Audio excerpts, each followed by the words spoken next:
আজকে আমাদের একটা অদ্ভুত অভিজ্ঞতা এবং অনুভূতি। আমরা আজকে খুঁজে পেয়েছি ইচ্ছা পূরণকারী একটি হিজুল গাছ।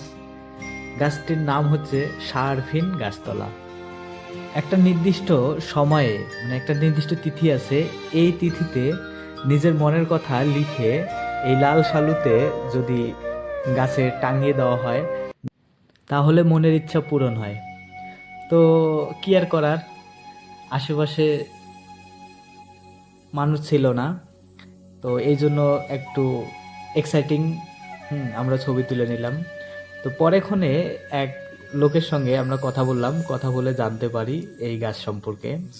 তো গাছটা অনেক সুন্দর, উম, আকর্ষণীয় একটা গাছ, মন কেড়ে নেবে।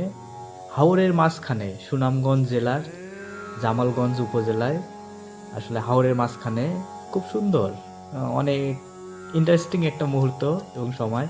সবুজে সমারোহ, এর মাঝখানে একটা হিজল গাছ, নাম হচ্ছে শাহরফিন গাছতলা, মানুষের মনের ইচ্ছা পূরণকারী গাছ।